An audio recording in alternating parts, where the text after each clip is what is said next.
मेरे बेटे की ज़िद के आगे मैं हार गई और मैंने अपने शौहर को भी मजबूर करा कि चलिए ये वाला घर बेच करके आगे चलते हैं, क्या पता वहाँ का माहौल कुछ अलग हो।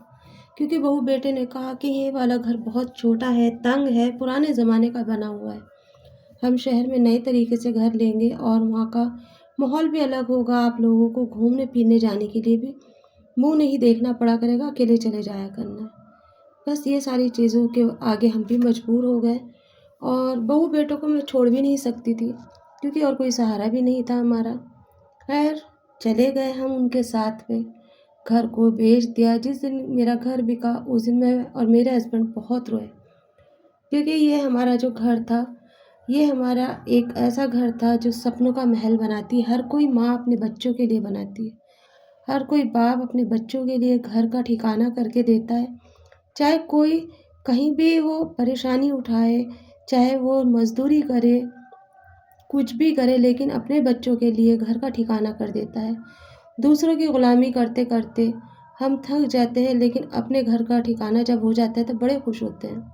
कुछ इसी तरह से मेरे हस्बैंड ने मैंने एक-एक पैसा जोड़ के ये घर बनाया था और बेटे ने एक झटके में वो घर बेच दिया।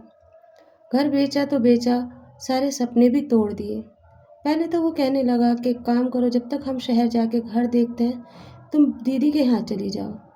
मैंने कहा बेटा हमने आज तक उनके घर पे पैर नहीं रखा इस तरह से, तुम रहने की बात करते हो, वहाँ का तो पानी भी हम नहीं पी सकते। मेरे बेटे ने कहा तो ठीक है, तुम जब तक के लिए किराए का घर लेके देता हूँ वहाँ रहो, और मैं अपनी वाइफ को लेके जा रहा हूँ, क्योंकि मैं सारा दिन घर वगैरह ढूंढूंगा तो मेरी बीवी खाना वाना बना के दे दिया करेगी, तुम्हें मैं कहाँ ले लिए फिरूँगा।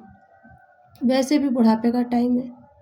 बस हम भी चुप हो गए, क्योंकि हमारा ठिकाना तो बिक चुका था, पैसा उनके पास था। बस वो हमें एक किराए का छोटा सा घर दे के और चले गए। हम रोज़ इंतज़ार करते कि आज कुछ खुशी मिल जाए, कल कुछ खुशी मिल जाए, लेकिन उन्होंने 3 महीने लगा दिए हमें वहाँ बुलाने के लिए। जबकि घर तो उन्होंने ले लिया था, पर हमें यहाँ से ले जाना नहीं चाहते थे। लेकिन मेरे हस्बैंड ने कहा कि जब हमारे ही पैसों का घर है तो हम किराए पे क्यों रहें, हम भी शहर जाते हैं, देखते हैं वहाँ पर क्या होता है। और इस तरह से हम फिर उनके साथ ज़िद करके चले गए। लेकिन मेरी बहू को एक आंखें देखने मैं नहीं देख पाती थी, क्योंकि वो यही चाहती थी कि मैं यहाँ क्यों आ गई, मैं गाँव में ही रहती तो ठीक रहता। मैंने उससे कई बार कहा कि तुमने हमारा ठिकाना बेच दिया, अब हम कहाँ जाएंगे। छोटी-छोटी बातों पे बात को बढ़ा देती, छोटी-छोटी बातों को बड़ा कर देती और ऊपर से बेटे को बता देती।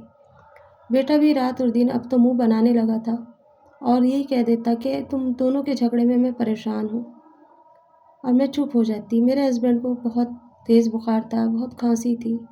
मेरे हस्बैंड को डॉक्टर के भी नहीं लेके जाते थे, ना मुझे कभी दवाई दिला के लाते।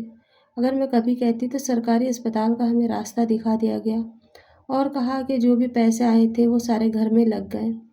अपना कमरा उन्होंने बहुत खूबसूरत तरीके से सजाया था, जबकि हमें एक सादे से नॉर्मल से कमरे में रख दिया गया था, और वो भी पोते का नाम कर दिया गया था। हमारे जीते जी उस कमरे का नाम पोते के नाम हमारे रख दिया गया था कि ये अम्मा मेरे बेटे के नाम का कमरा है जिसमें तुम रह रही हो। मैं कहती थी हमारा कमरा कहाँ है, कि इसी में तो तुम रह रही हो, जब तुम नहीं रहोगी तो ये रहेगा इसमें। मुझे बड़ा ख्याल आता और मैं रोती। खैर छोटी छोटी बातें कब बड़ी हो जाती पता नहीं चलता। मेरी बेटियां ने हमेशा से मुझसे कहा था कि अपने हाथ मत कटाओ, क्यों इनको दे रही हो, कल को तुम पछताओगी। लेकिन मैं नहीं सुनी, मैंने उनकी एक ना सुनी, क्योंकि मुझे अपने बच्चों के साथ रहना था। मैंने कहा तुम तो पराए घर की हो, अपने घर में रहती हो, मैं किसके पास रहूँगी। तुम्हारे यहाँ मेरी गुज़र नहीं, न तुम्हारे बाप की गुज़र है। बस इस तरह से हमारी वक्त गुज़र रहा था। रात का खाना को दिन को और दिन का खाना रात को हमें दिया जाता। दिन में हमें कई बार चाय पीने की आदत थी। मेरे हस्बैंड जब भी चाय मांगते वो कह देती कि दूध ख़त्म हो गया बाबूजी, इतना दूध की चाय पियोगे कहाँ जाओगे, अब तो आखिरी टाइम है, 2 टाइम चाय पिया करो। ऐसे टाइम पे कहती जब मेरा बेटा काम पे होता।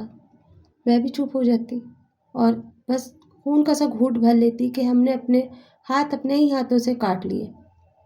ना हम अपना घर बेचते, हम कह देते हैं कि तुम जाओ, तुम्हें जो लेना है तुम रहो, हम अपने घर को किराए पे डालते हैं और एक कमरे में हम रहते, एक पे किराया वाला रहता, हमारी गुज़र बसर अच्छे से हो जाती। पर हम लाड में आ गए बच्चों के और अपने हाथों से कटवा के बैठ गए। कुछ दिन तो ऐसे ही चलता रहा। एक दिन हमें पता चला कि मेरा बेटा मुझसे बहुत नाराज़ है। कई दिन से वो बात ही नहीं कर रहा था। मैंने कहा कि आज इससे बात करके देखूँगी क्या बात है। मैंने उससे कहा, बेटा क्या बात है, तुम नाराज़ हो? बात भी नहीं करते, अपने ही घर में हम अनजान हो गए हैं। हमें ऐसा लगता है जैसे हम मेहमान हैं, ना बहू बात करती है, ना तुम करते हो, ना पोते को आने देते हो। कहने लगा, मैं तुम्हारी बीमारी से बहुत परेशान हूँ। तुम्हारी बीमारी कब तक झेलेंगे हम? अपने बारे में नहीं सोच पा रहा हूँ। सिर्फ तुम्हारे लड़ाई झगड़े और तुम्हारी दवाई, बाबूजी की दवाई, हर एक चीज़ का एक बहुत बड़ा फसाना बना दिया उसने। मैं चुप थी, मैं देख रही थी। मेरे हस्बैंड भी देख रहे थे क्योंकि बीमारी की हालत में वो बोल नहीं पाते थे। उन्हें अस्थमा की बीमारी थी। कभी बाबूजी को अस्थमा के लिए डॉक्टर के ले जाना पड़ता है तो कभी आपको लेके जाना पड़ता है। मैं ही रह गया हूँ और कोई नहीं है क्या आपकी ज़िंदगी में? मैंने कहा, बेटा तुम हो, बेटा हो तो इसलिए तुम हो। तुम ही तो कहेंगे और किसको कहेंगे कि ज़िंदगी अज़ाब बना दी है, बोझ बन गए हो मेरे ऊपर। एक काम करो, एक मैं आश्रम का एड्रेस देता हूँ और वहाँ पे तुम्हारे सारे इंतज़ामात कर दूँगा, दोनों वहाँ चले जाओ। राम राम करना और आराम से रहना। मैं चुप हो गई और मैं सोचने लगी, क्या इसी दिन के लिए हमने अपने बच्चों को पाला था? क्या यही दिन देखना था हमारी किस्मत में? मैंने अपने बेटे से कहा कि ठीक है, एक काम करते हैं, तुम इस घर को बेच दो और तुम अपने हिस्सा ले लो और हमारा हिस्सा हमें दे दो, हम कहीं पर भी अपना ठिकाना बना लेंगे। वो कहने लगा, कौन सा घर? ये घर तो मैंने लोन पे लिया है, तुम्हारा पैसा पूरा नहीं पड़ा था माँ, इसीलिए ये इस घर जो है वो हमारे नाम है।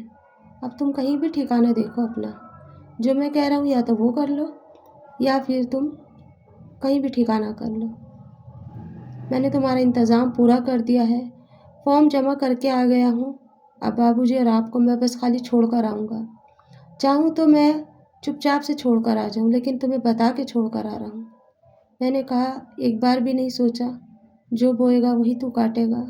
कहने लगा, जबकि जब देखी जाएगी, मुझे अभी देखना है, फ्यूचर देखना है, बहुत बड़े बड़े काम करने हैं, अपने बच्चे के बारे में सोचना है, तुम्हारे बारे में कब तक सोचूंगा।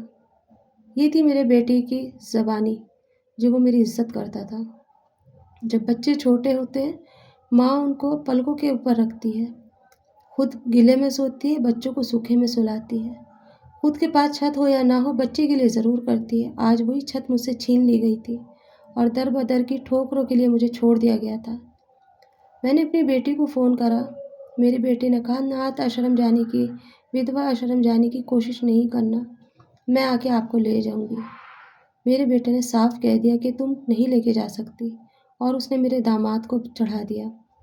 मेरे दामाद भी चुप हो गए और बस इस तरह से मुझे अपने ही घर से निकाल करके मेरे हस्बैंड को और मुझे एक आश्रम में भेज दिया गया और वहाँ पर हम दोनों चुपचाप एक दूसरे को देखते और रोते, क्योंकि वहाँ की ज़िंदगी आप सबको पता है कैसी होती है। अपने ही घर से बेगाने थे। इस घर में सिर्फ एक दुख था, वहाँ तो हज़ारों दुख थे। सबके दुख सुनती और मैं रोती। मेरे हस्बैंड ये चीज़ को बर्दाश्त नहीं कर पाए और मेरा साथ छोड़ गए। मैं तन्हा रह गई, सिर्फ और सिर्फ अपनी औलाद की ज़िद की खातिर मैंने अपनों को खो दिया, अपनी सारी चीज़ों को खो दिया। क्या मिला मुझे आखिर में? कुछ भी नहीं। कभी भी अपने बच्चों की बातों में नहीं आना चाहिए। जो बुढ़ापे का जो टाइम होता है वो बुढ़ापे का टाइम होता है, इसीलिए अपने आप को हमेशा मजबूत बना के रखना चाहिए।